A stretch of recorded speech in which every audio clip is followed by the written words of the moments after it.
देखिए, वचन यहाँ है, हम यहाँ हैं। हम दो अलग व्यक्तित्व हैं, लेकिन जैसे आप परमेश्वर के वचन पर मनन करते हैं, जैसे कि जानवर जुगाली करते जाते हैं, जैसे जानवर जुगाली करते हैं, उसे बाहर लाते हैं, उसे चबाते जाते हैं और फिर भोजन और जानवर एक हो जाता है। अंत में पहले वो एक नहीं थे, वो दो अलग थे, लेकिन अंत में वो एक हो जाते हैं। अब इसी तरह से आपको और वचन को एक हो जाना है। You are holy, holy. Lord, there is none like you. You are worthy, worthy. Glory to you alone. You are holy, holy. Lord, there is none like you. You are worthy, worthy. Glory to you alone. I'll sing your praises forever. Deeper in love with you. Here in your courts where I'm close to your throne, I found where I belong. I sing your praises forever. Deeper in love with you. Here in your courts where I'm close to your throne, I found where I belong. Here in your courts where I'm close to your throne, I found where I belong.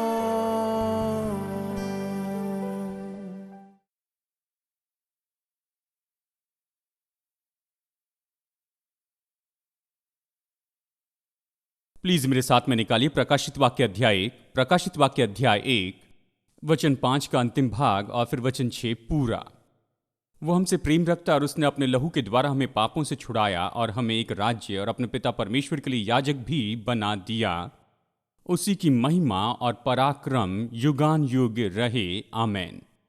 जैसे हम अध्ययन कर रहे हैं कि हम कौन हैं, हमारे पास क्या है और हम क्या कर सकते हैं। अब इसके बारे में बहुत कुछ कह सकते हैं कि हम कौन हैं, हमारे पास क्या है और हम क्या कर सकते हैं, और ये सब हम इसे यहाँ पर नहीं देखेंगे क्योंकि इसका मतलब होगा कि पूरा नया नियम सिखाएं। हम इसे सिखाएंगे आगे जाकर किसी न किसी समय में, लेकिन अभी सामान्य रूप में हम ऐसी बातों को देख रहे हैं जिसे सामान्य रूप में चर्च ने छोड़ दिया, उसे नहीं बताया, यानी उन्होंने बस इन बातों को ऐसे ही छोड़ दिया और हम लोग उन बातों को देख रहे हैं। और ये बहुत ही महत्वपूर्ण बातें हैं जो कि उन लोगों ने छोड़ दी हैं, और उनमें से एक सच्चाई है। वो सच्चाई ये है कि हम राजा हैं। और मैं चर्च में कई साल से रहा। मैं अक्सर कहता हूँ कि मैं चर्च में जन्मा, चर्च में मेरी परवरिश हुई, जब भी दरवाज़ा खुलता मैं वहाँ पर रहता था, लेकिन मैंने कभी एक भी बार ऐसे संदेश नहीं सुना जिसने कहा कि हम तो राजा हैं। मैंने इसे कभी भी नहीं सुना। मैं शिकायत नहीं कर रहा हूँ, लेकिन बस ये कह रहा हूँ कि ये सच्चाई है, ये बस ऐसे ही है। ये अद्भुत है कि परमेश्वर ने हमें धोया है, हमें हमारे पापों से धोया अपने लहू से। ये अद्भुत सच्चाई है जिस पर अक्सर जोर दिया जाता है, लेकिन ये सच्चाई कि हम राजा हैं, इस पर भी जोर दिया जाना चाहिए। ये बात कि हमें धोकर शुद्ध किया गया और ये सब, ये अच्छा है क्योंकि ये हमें स्वर्ग के लिए योग्य बनाता, हमें परमेश्वर की संतान बनाता। ये अद्भुत है। लेकिन इस पृथ्वी पर बेहतर जीवन जीने के लिए ये सच्चाई कि हम राजा हैं, ये सच में हमें जीवन जीने में मदद करते हैं कि इस पृथ्वी पर हम उत्तमता का जीवन जीते जाएं। इसलिए ये सच्चाई महत्वपूर्ण है। तो हम इस सच्चाई को देख रहे हैं कि हम राजा हैं। हम देख रहे हैं राजा कैसे अधिकार का उपयोग करता है और अब हम राजा के धन के बारे में कुछ समय से देख रहे हैं, और ये तो सच में बहुत ही दिलचस्प बात है।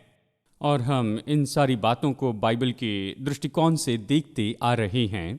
खास करके मैं आपको ये दिखा रहा हूँ कि राजा का जो धन है, ये ऐसा धन है जो उसके पास में विरासत के रूप में आया है। उसने बाहर जाकर कड़ी मेहनत करके पसीना बहाया नहीं है, और उसने ऐसे कमाया नहीं है, लेकिन राजा का धन जो है वो तो उसे विरासत के रूप में मिलता है। उसके पूर्वजों से उसे दिया गया है। वो पहले राजा थे, और उनका जो धन है इस तरह से अगली पीढ़ी तक चले जाता है, इस तरह से उसे मिलता है। बाइबल हमें राजा कहती है, और इस तरह से वो हमें ये बताती है कि हमारा धन जो परमेश्वर हमें देता है, ये भी हमें विरासत के रूप में ही मिलता है। ये महत्वपूर्ण बात है, अगर आप इस पर सोचें। ये विरासत है, इस बात के बारे में नहीं कि हमने क्या किया है, जैसे जानते हैं, या और किसी ने क्या किया है। ये तो विरासत के रूप में परमेश्वर हमें देता है। वो हमें देता है, और परमेश्वर जो हमें देता है हम उसके वारिस होते हैं कि हम उससे ले लें। और नीति वचन की किताब इसके बारे में ऐसे कहती है, जिस तरह नीति वचन में कहा गया मुझे पसंद है। विश्वासी के धन के बारे में ये कहती है, धन यहोवा की आशीष ही से मिलता है। मैं नीति वचन 10:22 में से कह रहा हूँ, परमेश्वर की आशीष ही धनी बनाती है, और वो उसके साथ दुख मिलाकर नहीं देता है। यानी ये यहां पर है, बिल्कुल सिद्ध परिभाषा है कि परमेश्वर की आशीष क्या कहती है और राजा का धन क्या होता है। धन यहोवा की आशीष ही से मिलता है, और वो उसमें दुख मिलाकर नहीं देता है। मैंने जो किया वो नहीं, लेकिन ये परमेश्वर की आशीष है जो धनी बनाती है, और वो उसमें दुख मिलाकर नहीं देता। दुख का मतलब उसके अंदर कष्ट जोड़ता है, उसमें कड़ी मेहनत या कोई कष्ट नहीं होता है। मैं ये नहीं कह रहा हूं कि हमें काम नहीं करना है, काम परमेश्वर ने दिया है, इस बात के बारे में हमने पहले देखा है। लेकिन कोई कष्ट नहीं, कष्ट तो श्राप के बाद में आया है, हमने देखा। काम श्राप के पहले आया, काम तो आशीष है, और दुख जो है कष्ट के बाद में आया। और ये जो दुख और कष्ट हमें से लेना नहीं चाहिए। कष्ट तो इस श्राप का भाग है। हमें कष्ट को दूर करके काम करते चले जाना है। काम अच्छा है, लेकिन कष्ट बुरा है। और हम सब ये बातें आपको बता रहे हैं, लेकिन बात तो ये है, मैं इसे कहता हूं कष्ट के बिना धन। जानते हैं, जब मैंने ये किसी से कहा तो उन्होंने ये कहा, ये सही नहीं है, कष्ट के बिना धन। तो फिर जो कष्ट कर रहे हैं उनके बारे में क्या? जो लोग इतना पसीना बहाते हैं उनके बारे में क्या? बड़ी मेहनत करते हैं और बड़ा कष्ट करते हैं, और जो कुछ उन्होंने कमाया उसे कमाया, और आप कह रहे हैं कि कष्ट के बिना धन है। ये सही नहीं है। मैंने कहा ये बाइबल से भाई, लेकिन ये सही नहीं है। मैंने कहा बाइबल में बहुत सी ऐसी बातें हैं जो बिल्कुल सही नहीं हो। बाइबल इस मामले में सही नहीं है। क्या आपने सोचा है? मैं आपको बताऊंगा। मैं पापी था और मुझे मरना चाहिए था। मुझे क्रूस पर रखना चाहिए था। जो पाप करे उसे मरना चाहिए। पाप की मजदूरी तो मृत्यु है। मेरे पाप के लिए मरना तो मेरे लिए योग्य था। और वैसे ही आपके लिए, ठीक है, आप पापी थे और आप भी मरने के योग्य थे। हम सब पापी थे और हम लोग मरने के योग्य थे। लेकिन हम में से कोई नहीं मरा। हम में से किसी को पाप के लिए दंड नहीं मिला। जिसने कभी पाप नहीं किया, जो पाप रहित था, उसे क्रूस पर रखा गया और वो मारा गया। भयानक तरीके से वो क्रूस पर मरा। ये सही नहीं है, लेकिन परमेश्वर कहता है ये मेरे लिए सही है। परमेश्वर के अनुसार वो बिल्कुल सही होना है। परमेश्वर कहता है वो मेरा न्याय है। मैं ऐसे ही काम करता हूं। मैं आपको बता सकता हूं, बाइबल में ऐसी बहुत सी बातें हैं जो कि बिल्कुल सही नहीं दिखाई पड़ती हैं, लेकिन यदि आप परमेश्वर के कारण के अनुसार देखें तो आप पाएंगे कि ये बिल्कुल सही है, और लोग इसे नहीं समझ सकते। तो ये कह रहे थे ये सही नहीं। मैंने कहा ये सही है। परमेश्वर कहता है मैं राजाओं का राजा हूं और मेरी संतान राजा है। मैं अपनी आशीषों से अपनी संतान को आशीष दे रहा हूं। आपकी क्या बात है? आपकी क्या समस्या है? हाँ, तुम चाहते हो कि वो कष्ट करे, वो बहुत ज्यादा मेहनत करें। मैं ये नहीं चाहता, कभी ये मेरा मकसद नहीं रहा। मैंने मनुष्य के लिए कभी ये नहीं चाहा, मनुष्य के लिए कभी कष्ट के बारे में नहीं सोचा। परमेश्वर यही कहेगा। यानी परमेश्वर पूरी तरह से सही है। परमेश्वर जो कुछ भी करता है वो पूरी तरह से सही बात होती है।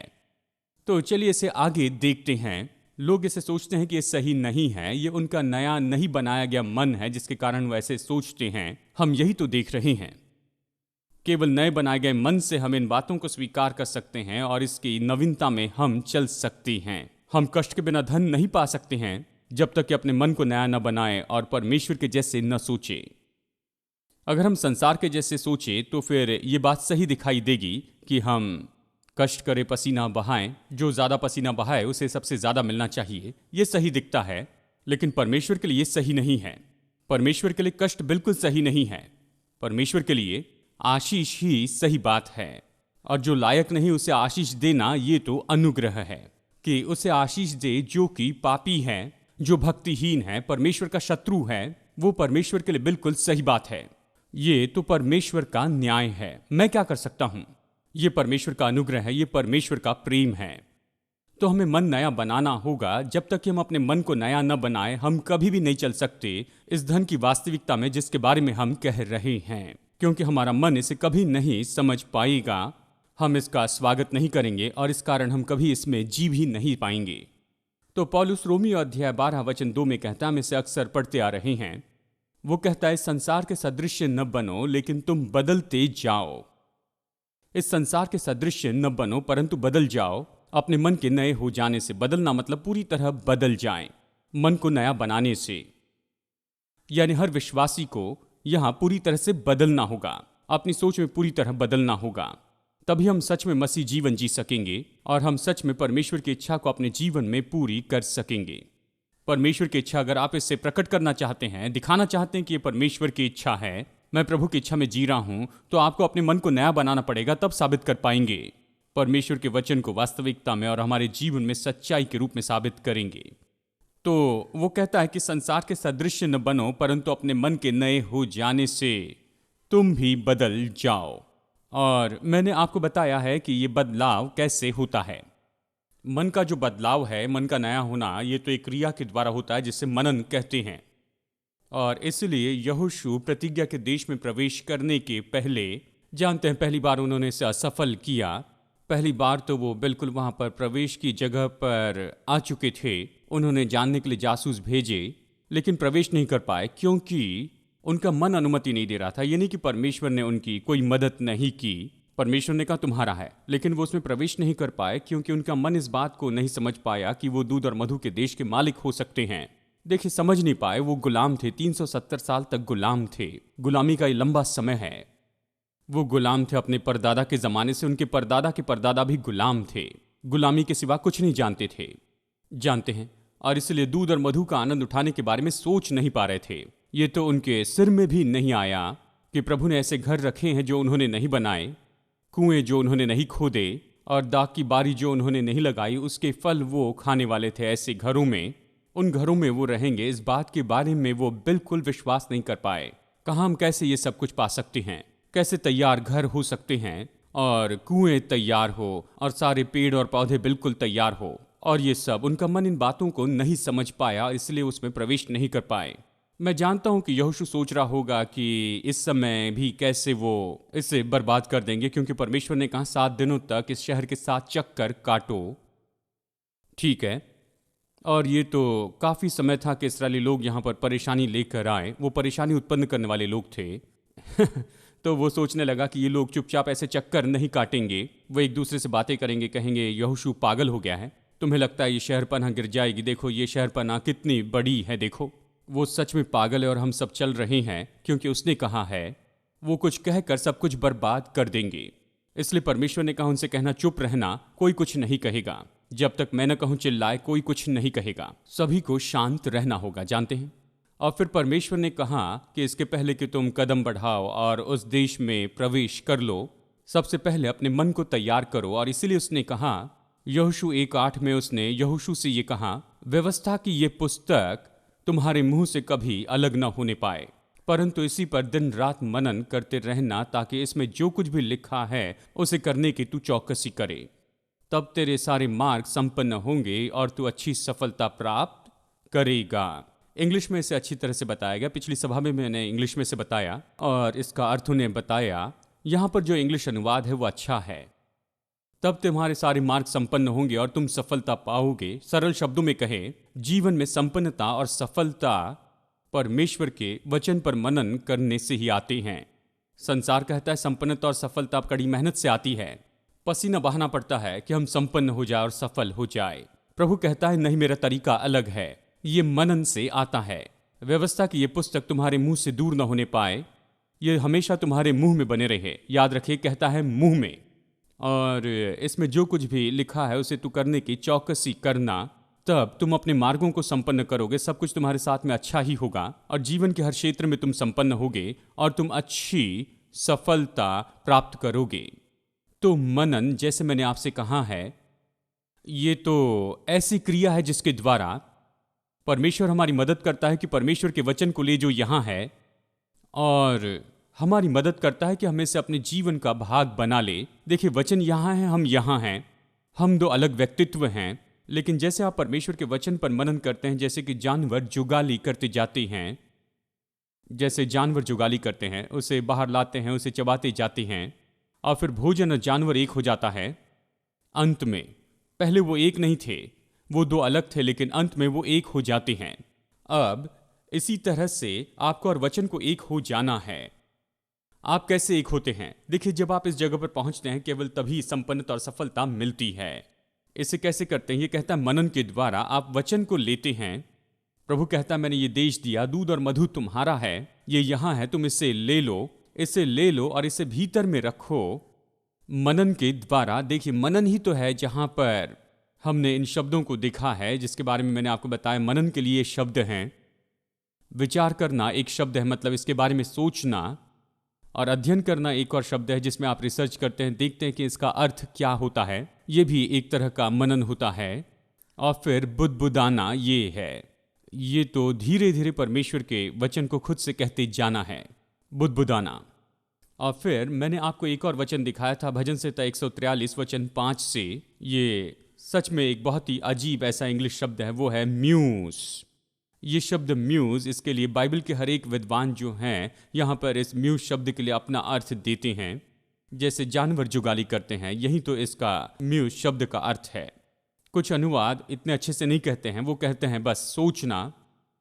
ये केवल सोचना नहीं, लेकिन ये सोचना और फिर इसे वापस लाना और फिर से सोचना है, इसे फिर से लाना और इसे फिर से चबाते चले जाना है, यानी इसे बार बार चबाते चबाते चबाते चले जाना है। यानी सच्चाई भीतर आ गई है, ये सच्चाई जिसे पढ़ा गया है, जिसे सुना गया है, लेकिन आप इसे बाहर लेकर आते हैं और बार बार चबाते चले जाते हैं। ये जुगाली इसी के बारे में है। जुगाली एक ऐसी क्रिया है जिसके द्वारा परमेश्वर का वचन जो है ये सच में आपके साथ में एक हो जाता है, आपके साथ एक हो जाता है। आप और वचन एक हो जाते हैं। जैसे आप इसे बार बार चबाते चले जाते हैं, जैसे आप इसे मुंह में रखते हैं और इसे बार बार कहते हैं, और तब आप अच्छी संपन्नता और सफलता पाएंगे। अब देखिए, भजनकार, जानते हैं पिछली बार मैंने आपको भजन से कुछ वचन दिखाए। भजनकार तो इस मनन करने के क्षेत्र में बहुत ही ज्यादा माहिर ऐसा व्यक्ति दिखता है, इसलिए चलिए भजन संहिता 1 से देखते हैं।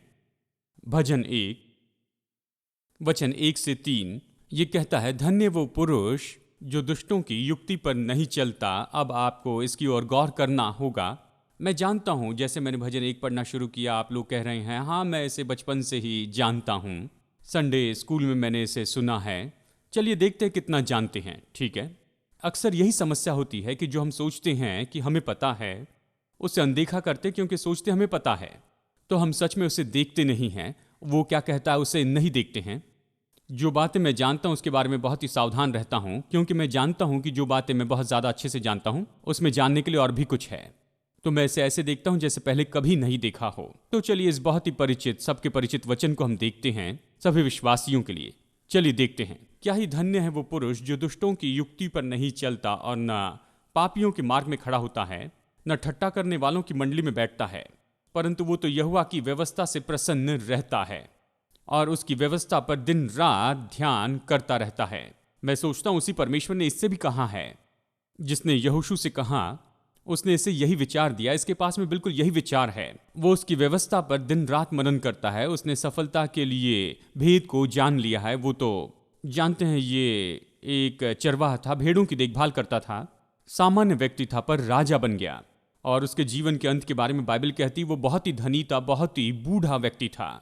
जानते हैं, वो इन सारी बातों की असलियत को जानता था। वो समझता था कि कैसे महान हो जाए, कैसे बिल्कुल शून्य से शुरू करके कुछ महान बनाए। वो इसे जानता था, इसका अनुभव किया था, और वो अभी दूसरों को सिखा रहा है। वो कहता है कि उसकी व्यवस्था पर दिन रात मनन किए रहना, परमेश्वर की व्यवस्था पर ही दिन रात मनन करते रहना। वो उस वृक्ष के समान होगा जो बहती नालियों के किनारे लगाया गया है, और वो अपने ऋतु में फलता है और जिसके पत्ते कभी मुरझाते नहीं। इसलिए जो कुछ वो पुरुष करे वो सफल होता है। अब मैं जानता हूं हम ये वचन जानते हैं, लेकिन चलिए ताजे रूप में इसे देखते हैं। अगर आप इस वचन के भाग की तुलना रोमियो अध्याय 12 वचन 2 से करते हैं, ये एक ही बात है, और यहोशू 1:8 से इसका बहुत बड़ा संबंध है, जहां पर ये परमेश्वर ने इस तरह से कहा, इस पर दिन रात मनन करना। इसमें बहुत सी समानता है। यहाँ पर जो कुछ कहा गया है वो तो वहाँ पर भी कहा गया है, ये वहाँ पर भी पाई जाती है। बाइबल अक्सर ऐसी है कि अलग अलग लोग एक ही बात को अलग अलग जगह पर कहते हैं। यहाँ पर भजनकार कह रहा है, वहाँ पर परमेश्वर यहोशू से बातें कर रहा था, मूसा परमेश्वर से बात कर रहा था, कि रोमियो में पौलुस कहता है, वो विश्वासियों से कहता है और ये सब। लेकिन बात यह है कि यहाँ पर भजनकार कहता है, वो इसे अलग शब्दों में कहता है, लेकिन सामान्य रूप में वही सच्चाई है, सच्चाई वही है। अब इसे देखिए, चलिए यहाँ वचन 1 से शुरू करते हैं और चलिए थोड़ा थोड़ा आगे बढ़ते हैं इसमें, क्योंकि ये महत्वपूर्ण है। बड़ी समानता है, क्योंकि देखिए वचन 1, इसे मैं कहता हूँ रोमियो 12:2 का पहला भाग। रोमियो 12:2 क्या कहता है? संसार के सदृश न बनो। और यहाँ पर ये वचन 1 का विषय ही है।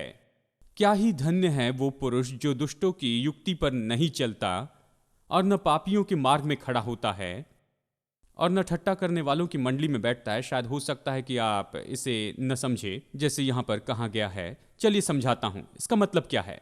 कहता है तुम ऐसे संसार में रहते हो और इस संसार में आशीषित जीना चाहते हो। कैसे इस संसार में आशीषित व्यक्ति हो? ये संसार तो भरा है भक्तिहीन और पापी लोगों से, ऐसे लोगों से जो मजाक उड़ाते हैं। जानते हैं तो फिर हम कैसे प्रभु के लिए सफलता में जीते जाएं? वो कहता है कि तुम भक्तिहीन लोगों की सलाह पर न चलते जाओ। भक्तिहीन लोग तो अस्थिर लोग होते हैं। वो सोचते हैं वो कुछ भी कर सकते हैं, उनमें परमेश्वर का भय नहीं, उन्हें लगता है कि वो कुछ भी कर सकते हैं। वो भक्तिहीन हैं, परमेश्वर की कोई चिंता नहीं करते। अब ये भक्तिहीन लोग जो हैं ये तो बुरे काम करते जाते हैं। बात तो यह है कि अगर वो बुरे काम करे तो भी कोई बात नहीं, लेकिन वो आपको सलाह देते हैं कि इसे कैसे करें।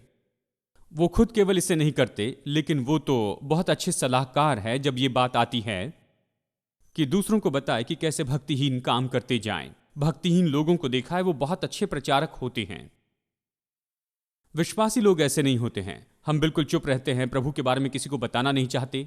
लेकिन ये लोग जो बाहर जाते हैं, पाप में अपना जीवन जीते चले जाते हैं, वो जोर से बताते हैं कि उन्होंने क्या किया है और कितना ज्यादा वो अपना जीवन बुराई में जीते रहे हैं और उन्होंने क्या किया, क्या क्या हासिल किया है। भक्तिहीन लोग बेशर्म होते हैं।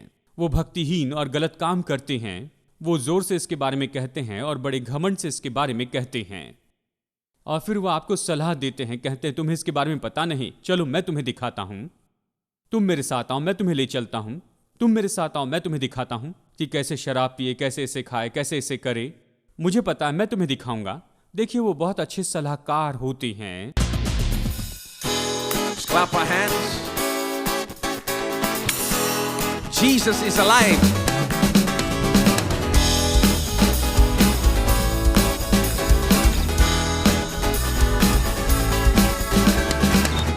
I know He's rescued my soul.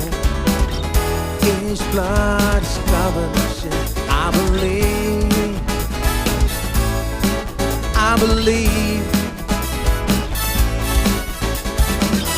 My shame is taken away. My pain is healed in His name. I believe.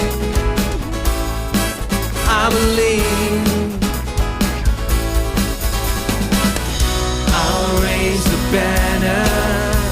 Oh, my Lord is coming to reign. My Redeemer lives.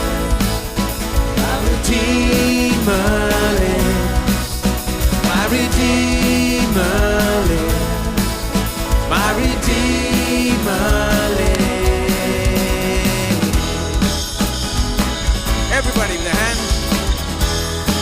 your strength. I know He's rescued my soul. His blood has covered my sin. I believe. I believe. My shame is taken. Has He done it for you? My pain is healing His name. I believe. I believe. I'll raise a banner. Oh, my Lord has conquered the grave. My Redeemer lives.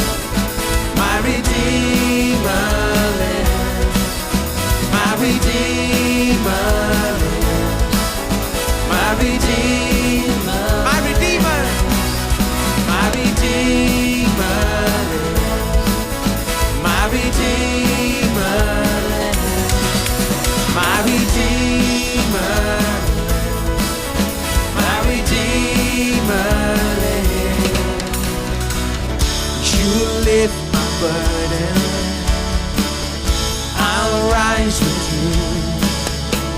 I'm dancing on this mountain top to see your kingdom come. My Redeemer lives. Everybody. My Redeemer lives.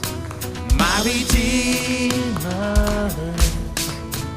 My Redeemer lives. My Redeemer lives. My Redeemer lives.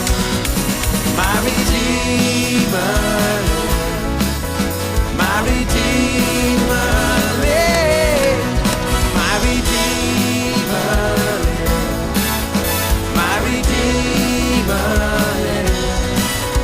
My Redeemer lives. My Redeemer lives.